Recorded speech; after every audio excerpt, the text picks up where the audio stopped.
Thank you all for joining us today at our monthly user group. We still look forward to hosting, we'll look forward to when we can return to hosting these seminars as in-person events, but for the time being, we're going to continue hosting these as monthly webinars. Before we get started, a couple of pieces of housekeeping. We'll answer any questions at the end. So if you're watching on Zoom, you can ask a question in the chat box at the bottom of the screen. If you're watching on YouTube, you can leave a comment and our team will feed the questions back to us. And if you're watching on YouTube and you have a smart TV, you can watch live on your TV if that's more comfortable. If you're watching the recording, you'll have to email us your questions, and our email address is on this slide. That's hello@comnexa.co.uk.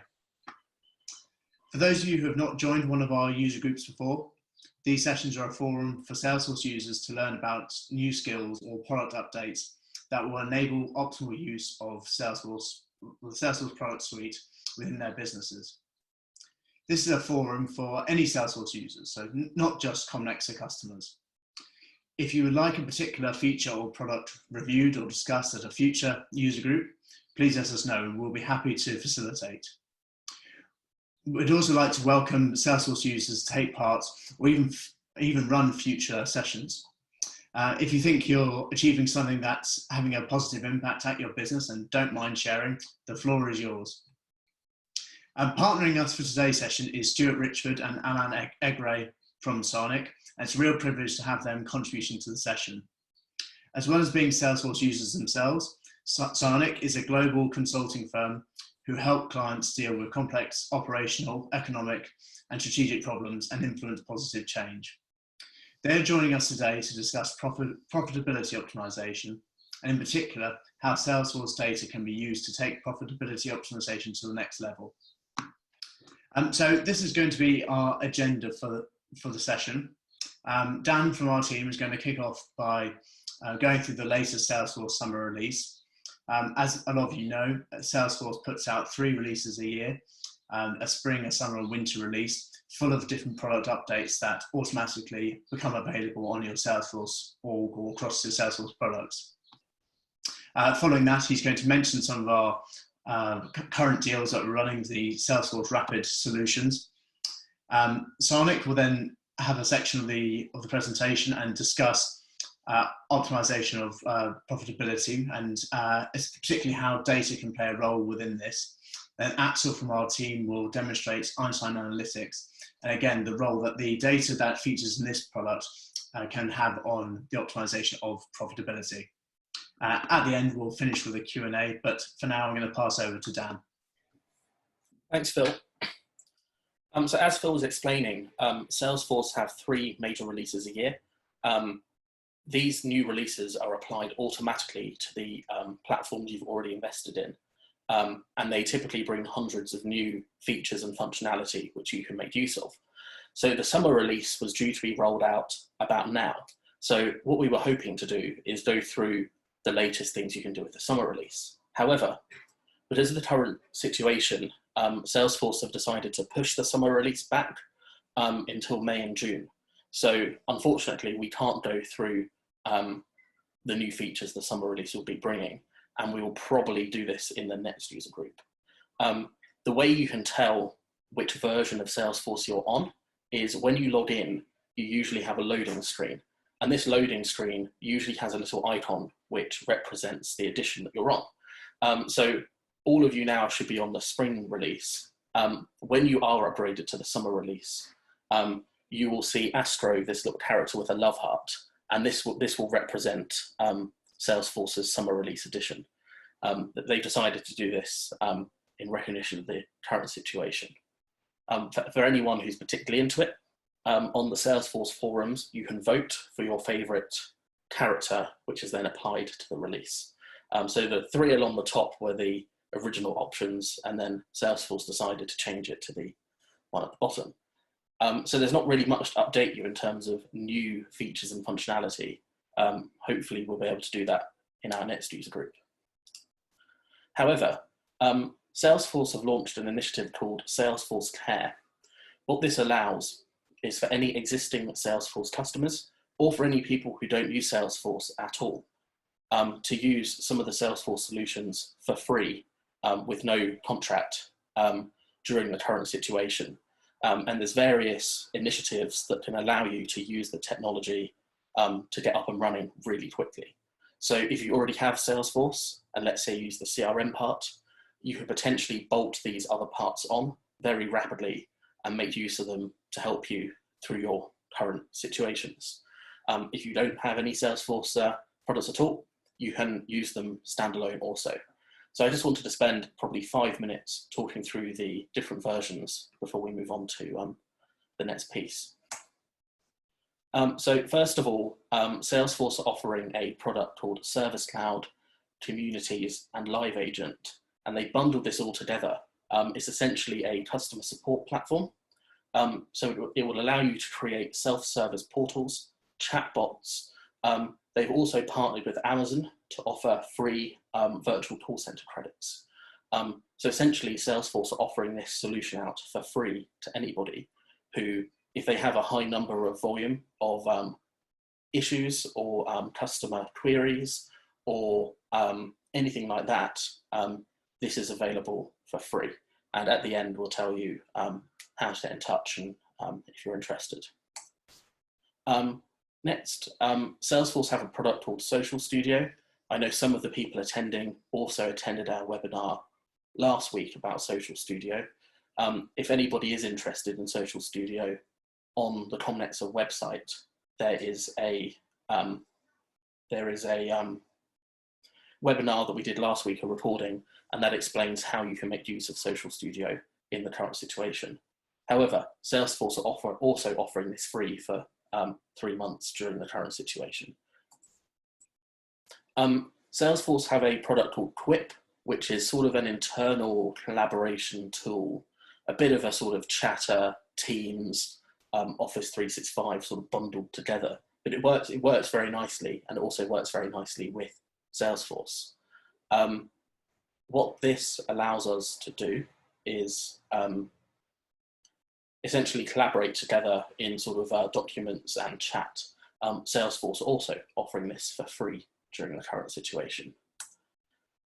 Some of you may have used Tableau previously or have Tableau. You probably know Salesforce acquired Tableau a few months ago. So Tableau is now a Salesforce company. Salesforce are also offering Tableau Cloud for free for the next 90 days. So if anybody wants to have a play with Tableau or maybe use it as an opportunity to demo Tableau, this is a fantastic initiative which would allow you to do that. Next, Salesforce have a product called Salesforce Communities, and these allow you to essentially build intranets and extranets, which can be used for employees, partners, or customers. Salesforce are offering a portal which would allow you to track your company's impact in the community. So if you're into CSR or you're into community and giving, and you want to actually track this and be a bit more data-driven, Salesforce are offering a solution at the moment as part of Salesforce Care. Salesforce also have a product called Salesforce Health Cloud. This is essentially taking all the good work in the sort of commercial sides of Salesforce, so the marketing, the CRM, that sort of stuff, but applying it to the medical sector. So essentially it's a CRM, but for healthcare providers. It's very widely used in the States, but not widely used elsewhere at the moment. I know a lot of people are using Salesforce Health Cloud around the world to power their responses to COVID-19. And Salesforce are offering this for free out to organizations who want to use it. So it can be used to log patient information, test results. Patients can have mobile apps and they can sort of interact. And it's all connected using the same power that Salesforce usually has. And just yesterday, Salesforce also released a Salesforce Care initiative for manufacturing. So if you are a manufacturer and you want to have a better way of tracking things, tracking your processes, starting to use sort of the concepts of CRM, but if you're dealing with wholesalers, there's a whole tailored solution available for this industry, which is also currently free during the current situation. Salesforce also recently released a small business product. So this is a product which is very similar to the CRM product that I know most of the people listening have, but this is called Salesforce Essentials. It's essentially, it takes the best parts of the Salesforce CRM and apply it for a very small business. Salesforce are also offering this out as part of this initiative. And finally, Salesforce have decided to offer grants to businesses.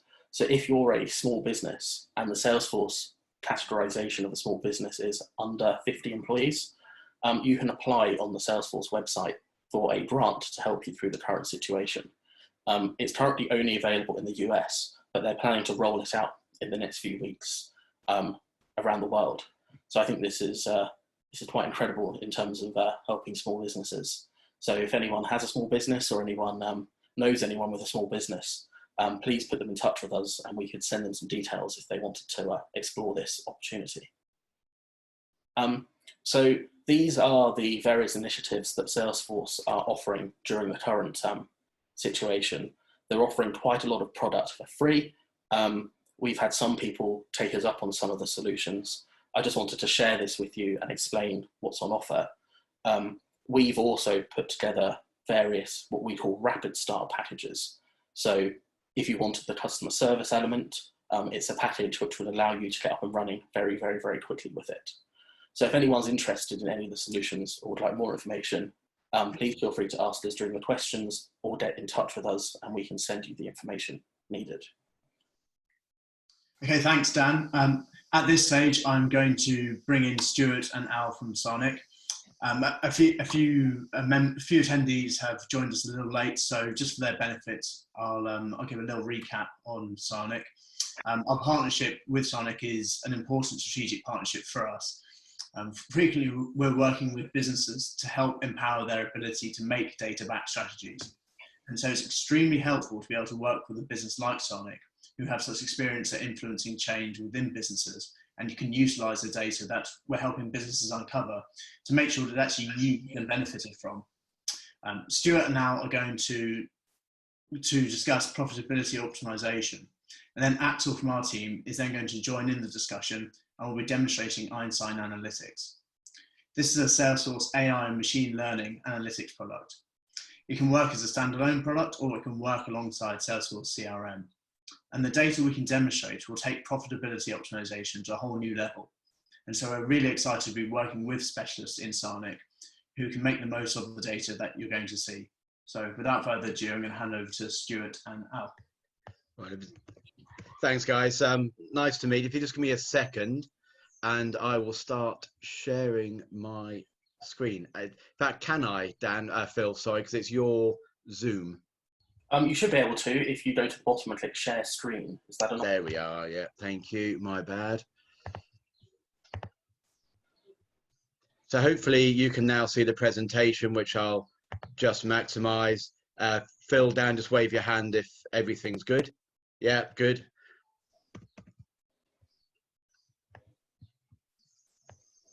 Cool.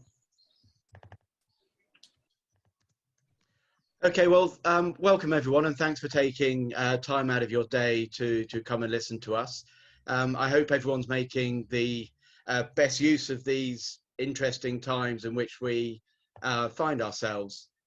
I also want to take the chance to thank Comnexa for affording us this chance to talk to you all today. A quick introduction to Sionic. We're a management consultancy of some 350 people across 13 countries. We work with some of the world's largest names such as Goldman's, HSBC, Wells Fargo, but also closer to home, focusing on the private equity, trust, corporate services businesses that we all know, and are many of them are represented here today. So to introduce myself then, my name is Stuart Richford. I'm the head of Sionic's transformation practice. I'm also a founder of the business here in Jersey under a different brand some 11 years ago. What many people don't quite realize is I'm also a massive techie.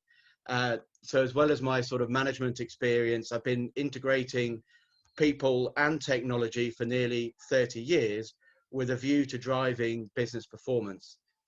Before Google even existed, I designed and implemented an app to automate internal FX. I've worked in e-banking since the mid-90s. More recently, I'm now involved in various auto onboarding services and initiatives around compliance and digital ID and V verification for corporate services and private client business. And we're also using deep learning techniques to automate things like credit spreads on private equity fund finance products, as well as the sort of things we're going to talk about today. Outside of Sionic, I'm also an investor in and advisor to a number of tech startups. What drives me, though, and at the heart of everything, is really a single core concept. It's how can we use technology to enable people to be better at their jobs, to make better decisions and take better actions, primarily within work, but also in our wider lives. So why now? So first off, I've no intention to make light of the current, medical and economic crisis which we find ourselves in. At a macro level, though, this is a once-in-a-decade opportunity to reassess our business strategy at both a business, a team, and even an individual level, the product lines we support, the client cohorts we serve, and at a micro level, it's been brought into ever closer focus the sort of issues around cash recoverability, client profitability that are critical to our company's very survival. I think we also have an opportunity to make appropriate, considered changes to our pricing, our service levels, and even our investment goals, certainly as we come out of this current crisis planning phase. Looking at the grid on the screen, all commercial businesses exist ultimately to serve clients. And I've put on screen a very simple model I use to help frame the conversation, which will take us through. But what we typically find when we analyze, middling or underperforming businesses, that key clients make up about 10% of the book and around 70% of the profit. Core clients around 30% of the book and 45% of the profit, and the ballast around half the book and 10 to 15%. Now, I know that deliberately adds up to more than 130% of profitability, and that's because what we typically find is around 10% of a business's book is typically destroying around 30% of a company's profitability. And this is the area where I want to focus on, because it's the underperforming 30% where the quick wins are, but it's the performing 70% where we need to focus our investment effort longer term. Cool. So how do we fix a commercial strategy? So I've been working in commercial strategy, corporate strategy areas for around 20 years, to the point where I've actually even undertaken my own research in the space for my master's, my postgrad, and my MBA.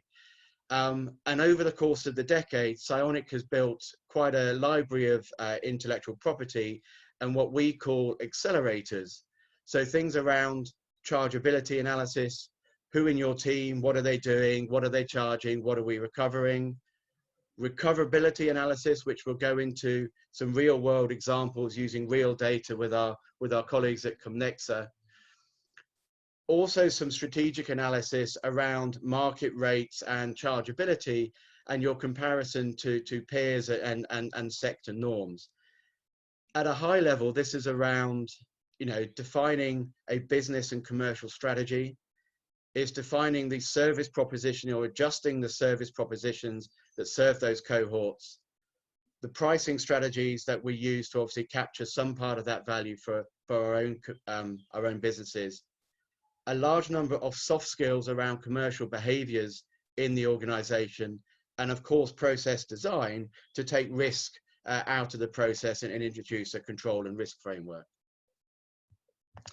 As I said, I'm not going to spend too much time here because we're going to go into some real world examples with Comnexa in a second. To try and build to bring the impact to life, I guess that there's two phases to this. So I'm always very interested in management information and data-driven decision making. But importantly, what really drives business transformation is the actions of individuals that they take off the back of that information. Now, typically 20% of a business performance comes from, or a business transformation effort comes from a strategic level, where you'll have 10, 15 key decision makers, big things, M&A, divestment, strategic change, and investment flows. But what often goes unrecognized is that about 80%, over 80% typically, of business transformation performance actually comes from enabling the 1,000 people to make better day-to-day decisions. Having information about a client at the point of decision, to me, is critical. As a very simple case, let's imagine an RM on Zoom making a client call in the current environment, and the client turns around and asks for a discount. What should that RM do? The reality is it depends on a great deal of factors, but I trust it's quite easy to see that if the RM knows at the point of decision that the client is already underperforming or already has those discounts, the answer to that discount request should be a polite no. What's key, though, is the impact of these 1,000 decisions continuously over the course of time.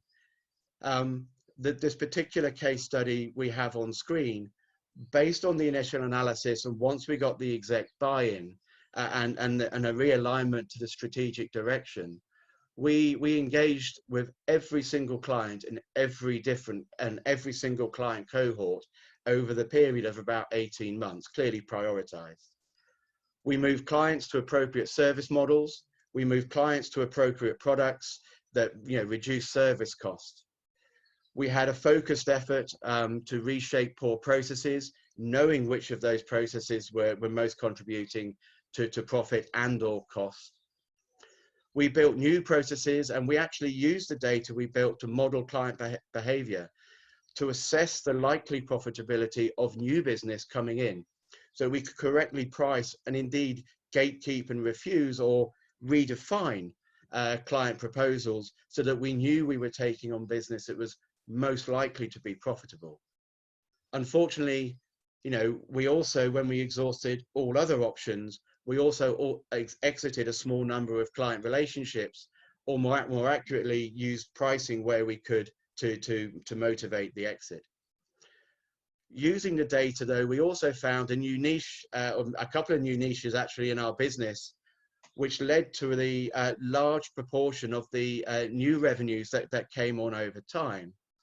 And what I think is really powerful is that over time, we use the MI data and the systematic referral to the MI to drive decisions that led to a 50% increase in revenues, but even more impressive was a nearly doubling of profitability, which I think is quite remarkable, because that means we actually achieved most of our profitability by doing more with less, or more accurately, stopping providing services that don't add value, and stopping to serve clients that didn't value the services, that the service lines they were in.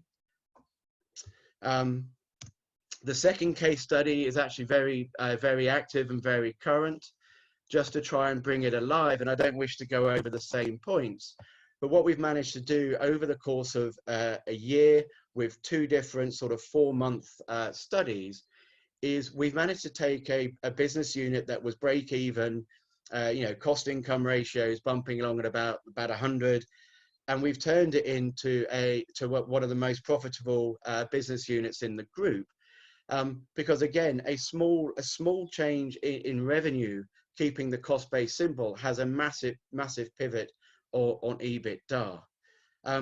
So again, what have we done? We've fixed leaks, we've made system changes, we've done client analysis, we've fixed fee and GL setups. We even found a number of fee lines that went to GLs that were never billed. So some hundreds of thousands just on errors which we found.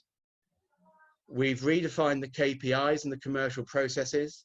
So that's all about billing management, WIP management, debtor management, and importantly, changing the way the company does write-downs and new business gatekeeping. The phenomena we discovered, which is not uncommon, is the notion of self-discounting. Ooh, I can't charge that to my client.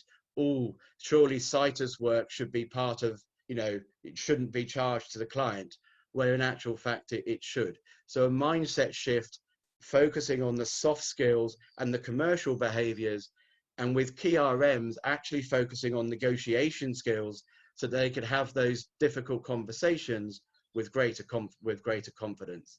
And in a very short space of time, as I said, we've turned around an underperforming business unit.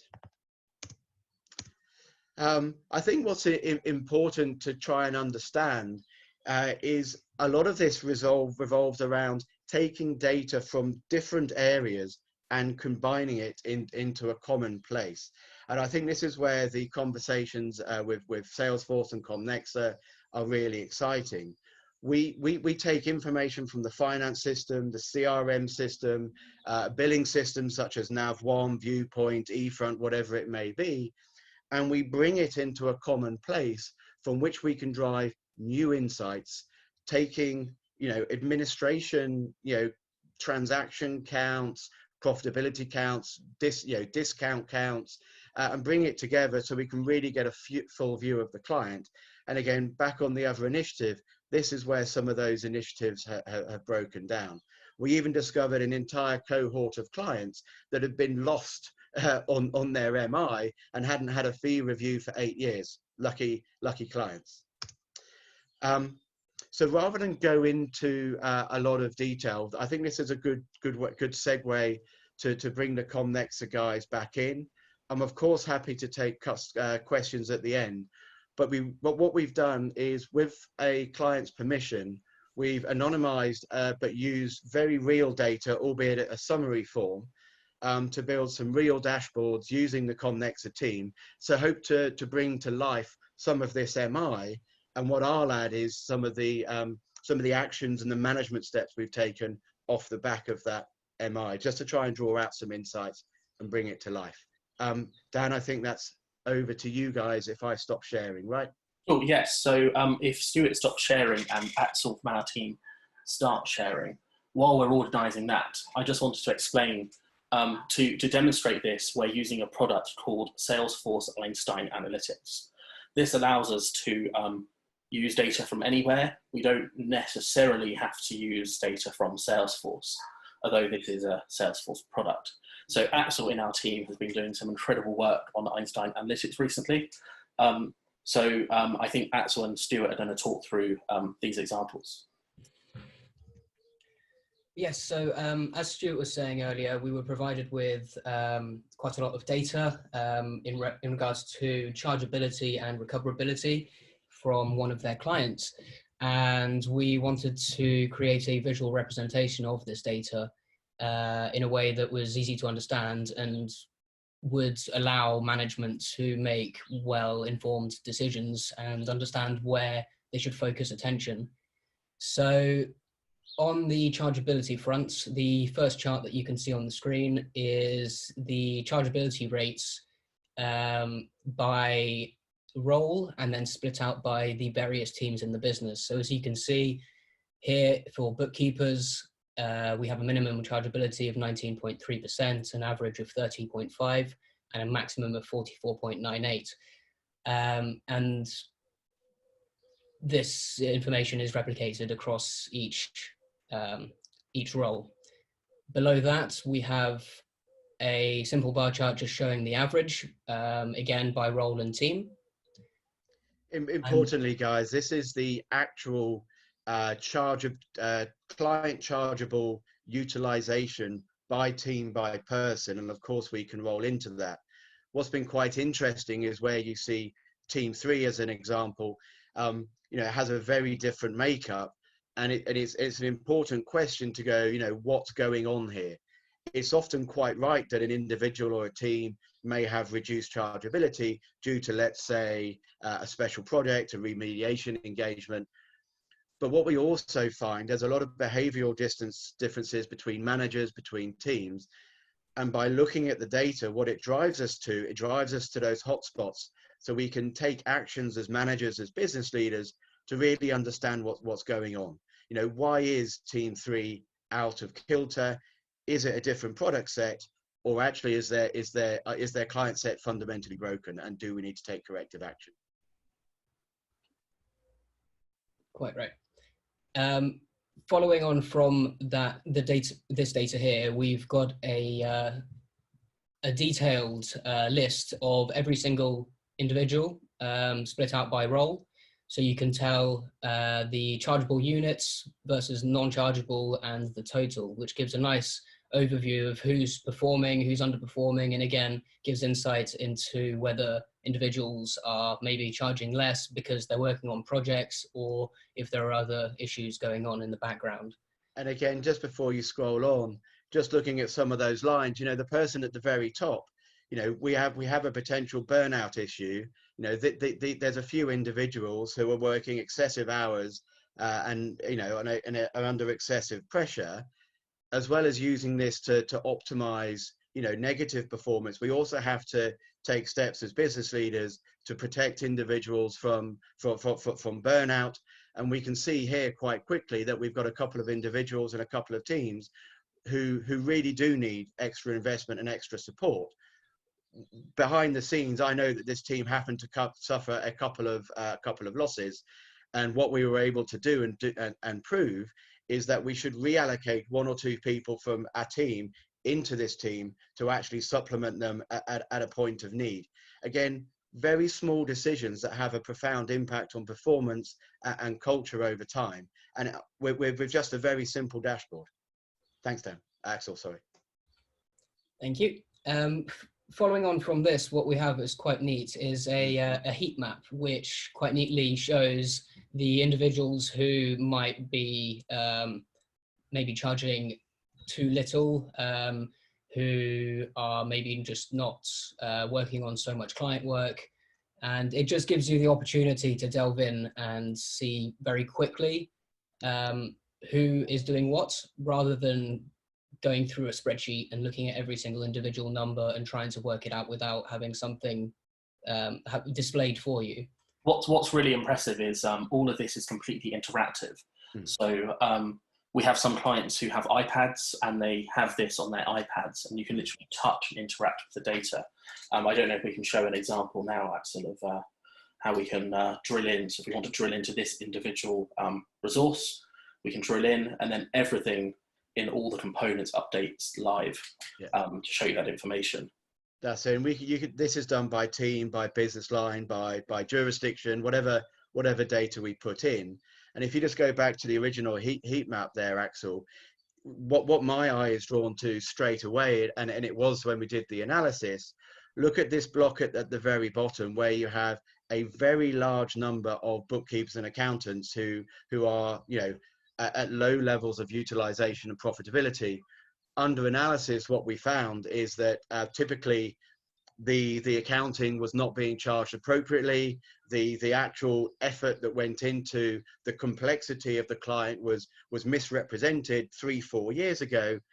And what we've been able to do is trigger a series of client engagement and sort of workshops to speak to clients, to renegotiate contracts and make the changes. But you can see at a heartbeat, you know, your eye is instantly drawn to these problem zones, and you have to tackle them one by one, because each person, each client is a subtly separate set of circumstances. And that takes me back to my point before. Real business transformation is getting 1,000 people to be 1% better, not one person being 100% better. Absolutely. The final section to this dashboard is just a couple of charts on absences. The data in both of these charts is the same, it's just split out differently. So the left is by team, the right is by role. So we can see that there are some people here who maybe are slightly absent more than they should, or they've just got more holiday, or they've started halfway through the year, so they've got more time out of the office compared to everyone else. Yeah, and there's again, some cleanup items which we would need to do on this particular piece of data, because we did look into it when we saw it. But again, when you see outliers of performance and a significant level of absence within the team, I wouldn't necessarily be looking at the individuals. I would be looking at the manager. Yeah, as a business leader, what are we doing to cause significant turnover within one team? Yeah, what's going on here? And again, driving attention to those very individual and quite personal matters, which as leaders we have to deal with. And again, the impact of consistently tackling these items when they crop up has a profound impact on culture, a profound impact on performance, and indeed the well-being of the community as bad performance and bad behavior is tackled. Exactly. So this is the end of the chargeability dashboard, and the next one is the recoverability one, which I think I love this. Absolutely fascinating. So the first chart is just a timeline of billing, so that you can see when each team sends out their bills. So a fairly simple chart, but nice to see anyway. Below that is the difference between the WIP reports and the actual billing. So you can see where certain teams are maybe spending more time doing the work but not charging for all of it, or vice versa, they're charging a higher bill because they've got a fixed fee, but the WIP is significantly lower.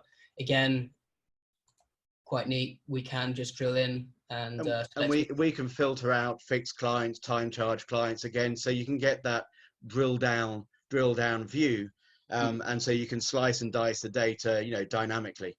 Exactly, yeah. And on that point, if we look below here, we've got revenues by clients and by fee type. So on the left-hand side is a list of every single client and what they are bringing in terms of billing. Well, what I love about this chart, I mean, we showed you the colored box at the top, but this is real data that hasn't been edited.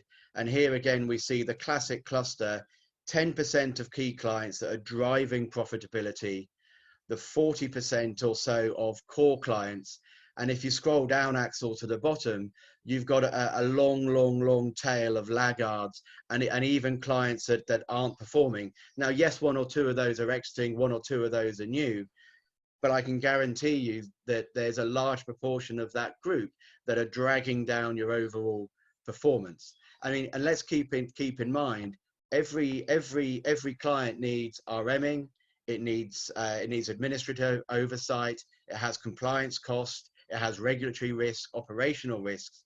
And as I mentioned in my past life, we doubled profits partly by new business, but mostly by eliminating waste and stopping serving client cohorts that we should not have, or client cohorts that are on the wrong proposition, and actually creating win-win scenarios by moving them to products and services that are better suited to them. This doesn't have to be a negative thing. This is very, very powerful and very positive. Moving clients to products where they will be better served and better looked after, whilst also reducing your cost to serve. It's key. Yeah. Now my favorite graph. Here it is. Oh, this one I love. Axel, take us through the graph, and then I'll talk us through it. Basically, with this graph, what we have is along the bottom axis is the sum of bills, along the left axis is recoverability, and the size of each bubble represents the WIP. So what we can see is that there are certain clients who are where the bill is significantly higher than the WIP, and vice versa. And basically, yeah, it gives you a very nice indication of where you've got clients which bring in a lot of profit and those which are costing the business when there might be a way of getting away from those clients, perhaps. So off the back of this data, we've kind of done three core things. First of all, there's a large number of clients where they are under 75% recoverability. Now, we don't expect a time charge client necessarily to be at 100, but you get the idea. but in particular, we were able to find fixed charge clients where the service costs had rapidly had escalated over time, whereas the fixed fee hadn't necessarily kept up. We also have a cluster of clients, if you look at the top left, where we've got very high recoverability. Again, these are fixed fee clients that are generating significant profits. And again, back to my point before, we were able to find a subset of clients and a new niche of clients that were wonderfully profitable, that we could serve fantastically well, who also loved our products. So we actually refocused a whole raft of our energy and our efforts to going after more and more and more of those clients. Again, focusing our opportunity costs and our resources to the areas of maximum benefit.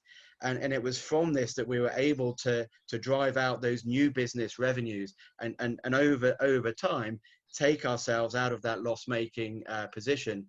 And Axel, if you can just click on 379, the big blob. This is fantastic, guys. This is a client that should be making £400,000 per annum, but it's actually only making about 190. Yeah, this is a large whale of a client that needs looking at. And this is another phenomenon that we often find, where you have managers who say, no, client X is a great client for the bank. They're a great client for the trust. Look, they make £500,000 in revenue, £1 million in revenue. But I see this pattern repeated time and time again. £1 million of revenue is only any good if it doesn't cost you £2 million to service it. So here we see several examples of classic whales, big clients who are too big to lose, that we are massively over servicing. These are the areas where you need to get your exco and your senior leaders involved to fundamentally restructure the nature of the relationship, because it's in those big quick wins that a massive proportion of your upside is. The many small accounts on the sort of left hand side of the screen, sorry, this is where the bulk of your effort will be, and the 100 small wins. But it's these big whales that you go after first, and you can dramatically change your profitability in a matter of 4 or 5 months. As we said, with this case study, we did 2 4 5 month studies in the first half of 2 different years, and we've increased their EBITDA by an infinite percent, but we've increased their revenue by 20%. A massive impact on their book. And a powerful process. And Axel, to big up Einstein and the Salesforce product, and to be clear, my team had done this work with using nav data and using spreadsheets and Power BI. Axel was able to bring this to life in a matter of days. So, taking Nav1 data, taking data from other systems, we plugged it into Einstein, and we were able to create these dynamic charts in a matter of days. And it's incredibly powerful. There is a last element that I'd like to just briefly touch on with Einstein Analytics, and it's something called stories. As Dan mentioned earlier, Einstein has a lot of AI power to it. And one of the things that we can do is create a story. When we create a story, you select the data that you were looking at. You put in some basic parameters that you're looking for. So I want to maximize, let's say, billing. Create the story type. You can here you can either do an insight only, which just provides an overview of everything that's going on, or you can include predictions. And this is where Einstein Analytics does a lot of the work for you. And automated versus manual is just a selection of the fields that you want included. So it's as simple as that. It will start doing its work. And let's be clear, this is an AI tool in the background that's cranking through this without any input from the team. Exactly, yeah. It's just looking at the data. This can actually be, so let's imagine you're running your marketing and business development on Salesforce. You then use, let's say, Nav or Viewpoint, and you have it integrated with Salesforce. Einstein Analytics and the AI and machine learning tools will be monitoring all of your data. And we can also teach the tools over time the outcomes that you're looking for. So as Stuart was saying at the start, if you had a relationship manager calling up a client, we could actually have Einstein in the part of the CRM on the client profile recommending what it thinks the RM should do in that specific scenario based on historic data and future data and trends. This is really potentially quite powerful. And this is what I find incredible, because this is where, people working with technology, hand in glove, to drive true insights and business performance. This is why our businesses exist, is to serve our clients better.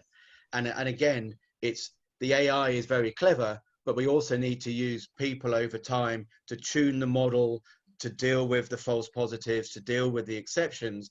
But, over the course of 12 months, 18 months, making, a dozen, 20 small changes and tailoring the solution, the power of this technology is incredible for driving better decisions and better outcomes and better actions. So here we can see an example. It scanned through all the data quite quickly. And we can see here that Einstein is telling us that when a fee type is a standard fee, teams 1 and 2 typically do better. And we can start to then understand why. So along the top, we have what happened, why it happened, and then what could happen.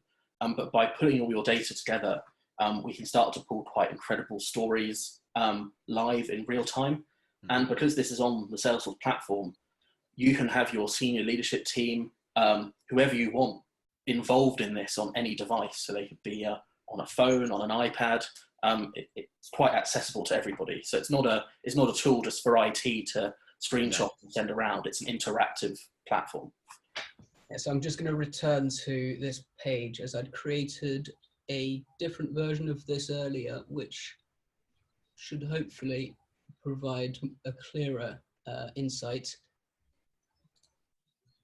So this is the chart that Dan just discussed. So again, here we can see that when the client is a key client, teams 1 and 2 do better. This is again about focusing effort towards your most profitable clients and keeping them happy. And because it does all of this in the background, it saves the company or the business a lot of time, because no one has to do the thinking. There's no one, it's doing it for you.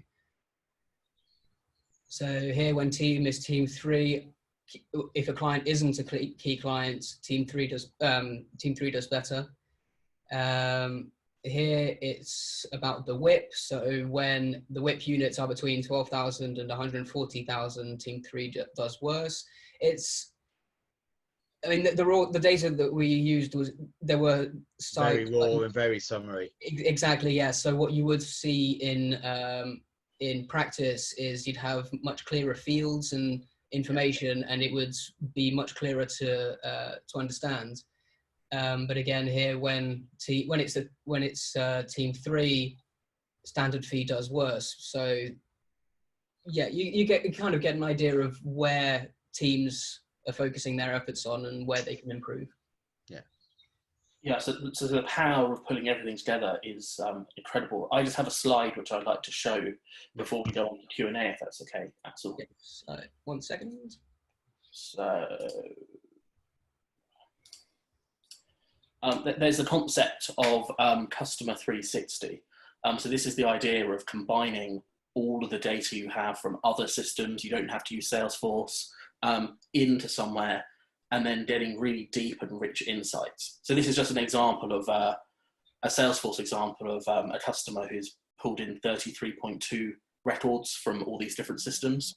And then they're using Einstein to crunch through them and start to generate some really interesting insights. So this is just a sort of concept that I wanted to share with everybody. And with that, I think we've summed up our Einstein analytics piece. Well done. Okay, well, thank you ever so much to Stuart, Al, and to Axel as well for the demo.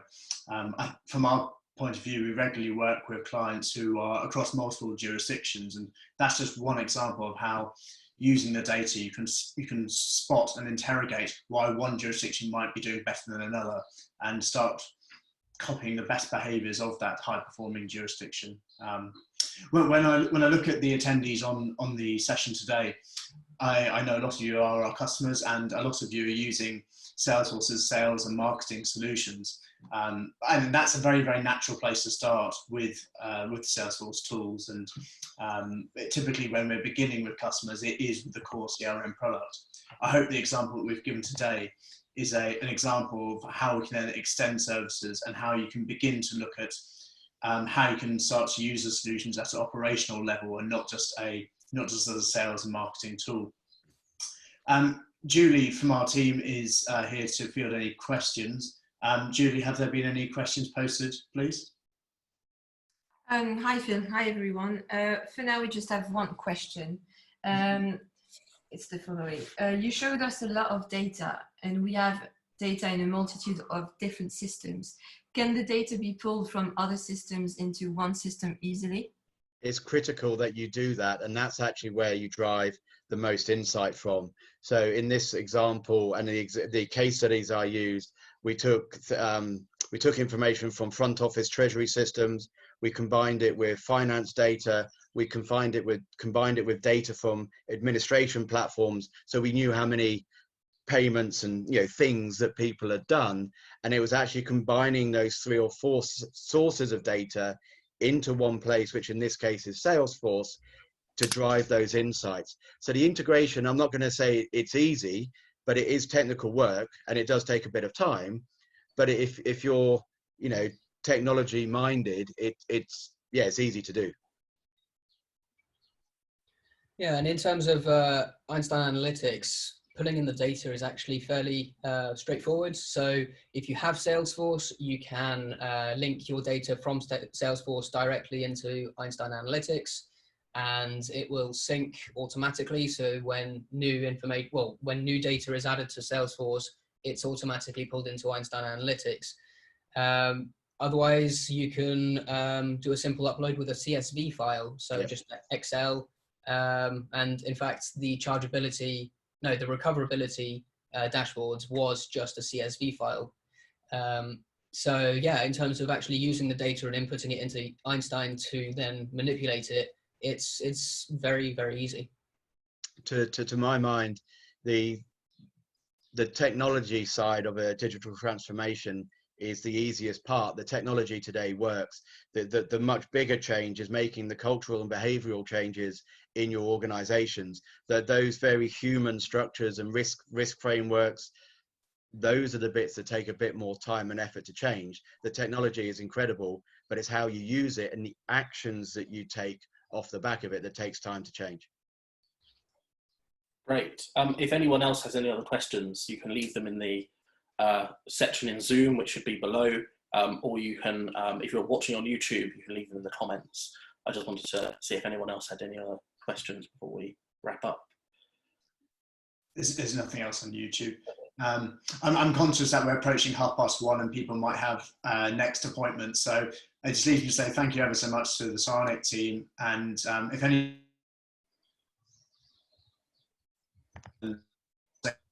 us at hello@connector.co.uk or via our personal emails if you have. Cool. Thank you very much. We thought it was a really interesting presentation. Will you send the slides around? Thank you. Phil? Yeah. Yes. Yeah, so well, just sorry, Phil's internet seems to be playing up, so I just wanted to explain. So on our website, we have a section called ComNets Alive. On ComNets Alive, you can see the upcoming virtual events we're running, and you can also view the webinars on demand.